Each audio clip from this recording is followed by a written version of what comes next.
The changing landscape could open the door for the euro to play a greater international role. In fact, the euro's share of global export invoicing is already today as large as that of the US dollar.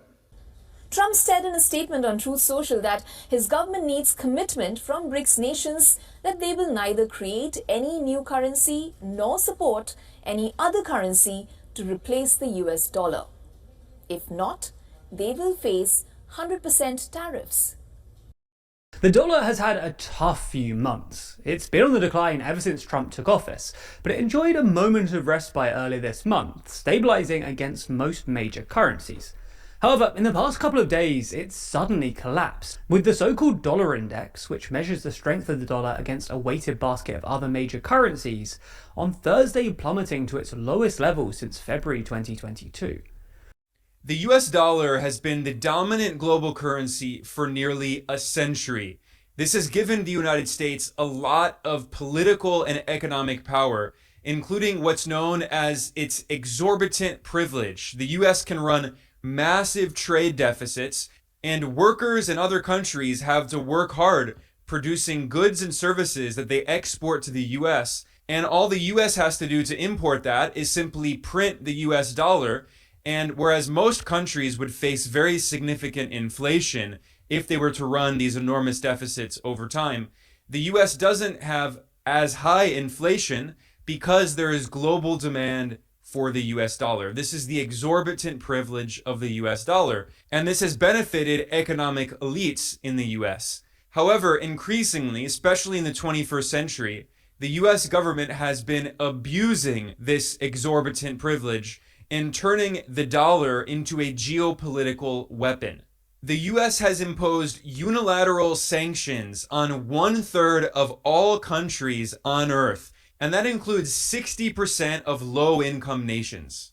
This is a form of economic warfare. These sanctions violate international law because they do not have the support of the United Nations, yet the US has used its control over the global reserve currency in order to try to lock countries out of the international financial system, which is largely dominated by the US. This has led to growing resistance and a worldwide movement of countries pushing for de-dollarization, seeking alternatives to the US dollar.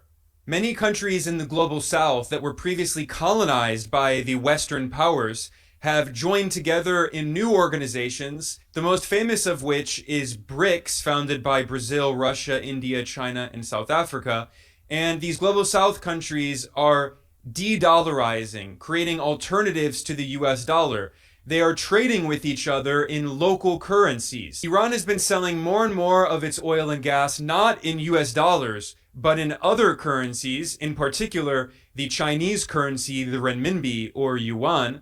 And this has really frightened the United States, which is trying to maintain the global dominance of the US dollar. And for decades, the US government has tried to force major oil producers only to sell their oil in US dollars. This is especially the case for the Persian Gulf monarchies like Saudi Arabia and the United Arab Emirates, because these countries export a lot of oil and gas, which means they make a lot of foreign currency, in particular US dollars, because the US imposed a petrodollar system on the region in the 1970s, forcing these countries to sell their oil and gas in dollars, which maintains global demand for the US dollar. However, in recent years, the Persian Gulf countries have been moving closer and closer to China, which is their largest trading partner, and even Saudi Arabia is now talking about selling its oil in China's currency, the renminbi or yuan, which would be a major blow to the global dominance of the US dollar.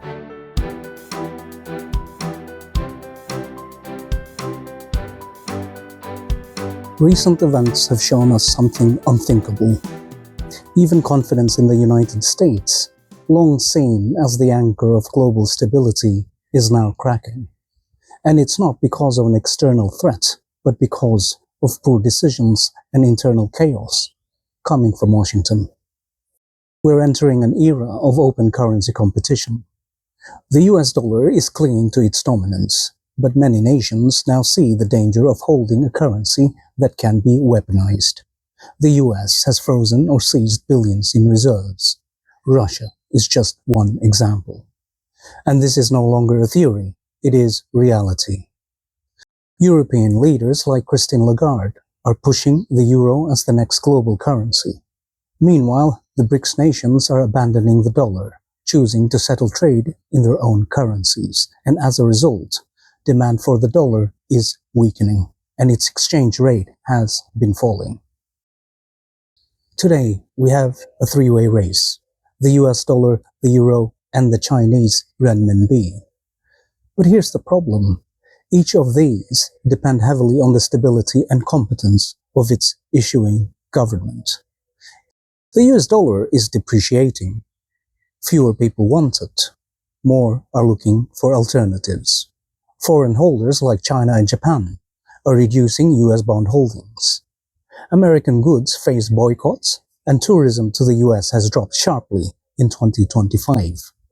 And as the dollar weakens, Americans pay more for imports and see their purchasing power eroded. And some argue that a weaker dollar could help US exports. But manufacturing hasn't been America's focus for decades. While there's talks of reviving it, it would take years of consistent effort, and there are major headwinds. And given America's current debt levels, shrinking industrial base, and reliance on selling weapons and stoking wars and regime changes to sustain economic influence, it risks having no solution but to print more dollars. Each round of printing further devalues the currency. It impoverishes Americans, and it accelerates a vicious cycle that could bring the dollar ever closer to hyperinflation. What about Europe? The euro may seem like a safe choice at first. But beneath the surface, Europe's economy is slowing. The deterioration is happening so gradually that the pain never feels sharp enough to trigger a true wake-up moment. Productivity is declining, prospects are dim, and governments continue to squeeze businesses and the middle class with higher taxes and costs. Living, investing, and even dying, everything gets more expensive. And then there's China. China has focused on real development, like in energy, food, and infrastructure. Millions have been lifted out of poverty. It built modern, impressive cities. It's turning deserts green, and it's reducing the cost of living for its citizens. The country has invested heavily and now leads the world in green energy, in electronic vehicles, AI, and robotics. However, China manages the renminbi carefully to prevent it from appreciating too much, protecting its export-driven economy. Instead of allowing the currency to strengthen, China invests abroad. They used to be the biggest buyers of US Treasury bills, and now with tensions rising, they're buying gold and other assets instead. And this puts downward pressure on the renminbi. While some US politicians call this manipulation, the irony is that the US itself designed and championed this very system for decades, encouraging exporters like China, Japan, and Germany to lend them money earned from selling goods to Americans so that the United States could keep importing even more cheaply with a stronger dollar. Now, the US criticizes this dynamic, yet it is partly the result of global economic arrangements that the United States itself manipulated and benefit from for decades. Because China doesn't want a strong renminbi, there's no real incentive to buy and hold it, hoping for it to appreciate against other currencies in the future. It's more like a stable coin, useful for trade with China, but not designed to rise in value against other currencies. So let's sum it up. Holding US dollars, it's not really wise long term. Betting on the euro, expect slow and stagnant returns. Investing in the renminbi, fine if you trade heavily with China, but don't expect it to appreciate against major currencies. So where does that leave us? Most of us are not hedge fund managers. We work for a living, save what we can, and hope to preserve and grow our savings. We're not looking to uproot our lives or start global trading ventures. Some currencies can be like shares of a country. If you believe in a nation's prospects, you hold its currency. As that country grows stronger, so does its currency and your purchasing power. But today, none of the major fiat currencies tell a convincing long-term story. In fact, Europe and the United States seem to be struggling just to keep inflation in check. Gold? Maybe. It's a store of value, but not practical as money. You cannot divide it accurately enough into cents and fractions of a cent, and you cannot send them instantaneously like you do electronically with email. And then there's Bitcoin, but not BTC. BTC has been hijacked and turned into a speculative, non-functional token. It doesn't scale, it can't be used as money, and it isn't peer-to-peer cash anymore. The real Bitcoin, the one true to the white paper, is Bitcoin Satoshi Vision, or BSV. BSV isn't controlled by governments. It has a fixed supply and it can't be inflated. There will only ever be 21 million coins, and assuming that its protocol remains intact and uncorrupted.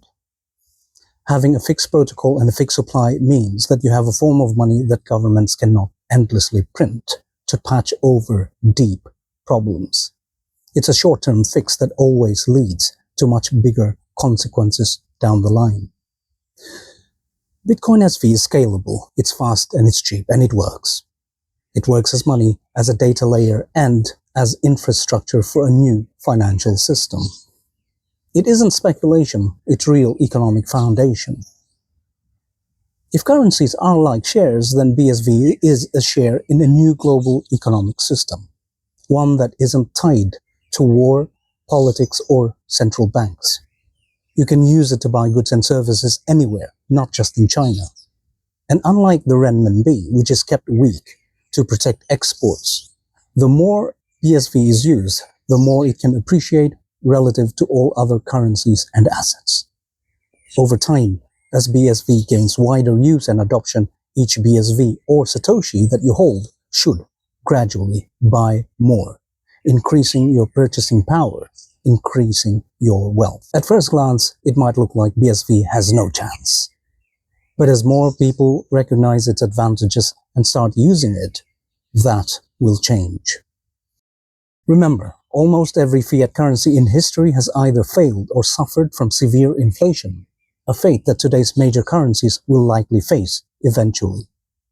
So maybe it is time to ask, if every fiat currency fails, what then?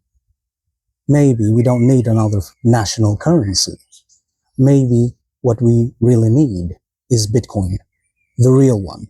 Bitcoin Satoshi Vision, BSV.